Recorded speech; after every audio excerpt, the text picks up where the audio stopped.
In this Python tutorial, I will talk about random, Randint and Randrange functions. To support us, you can subscribe to the YouTube channel and like the video. Let's make examples to learn how to use functions. First, I import the necessary libraries.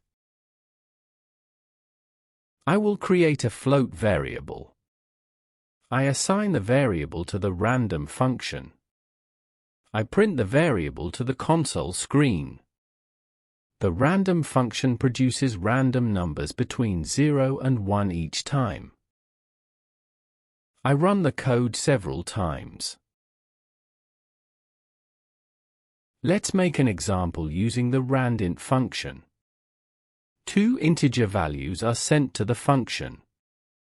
The function generates a random number each time based on the sent values. The function can also choose values 10 and 30. Thanks to the for loop, 5 members are added to the list. Notice that the members of the list change each time.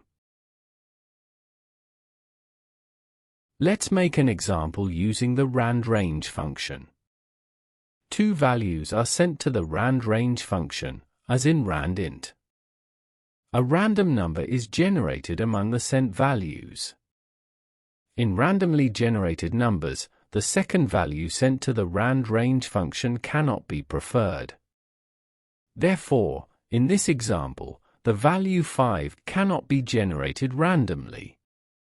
This is one of the differences between Randrange and Randint functions. Additionally, a third parameter can be sent to Randrange functions. This parameter restricts the number that will be randomly generated. For example, in this example only values 1, 3, 5, 7, and 9 can be randomly generated. Notice that the members of the list change each time. Let's do a different example. For example, in this example only values 0, 2, 4, 6 and 8 can be randomly generated. Notice that the members of the list change each time. In this Python tutorial, we learned how to use random, Randint and Randrange functions.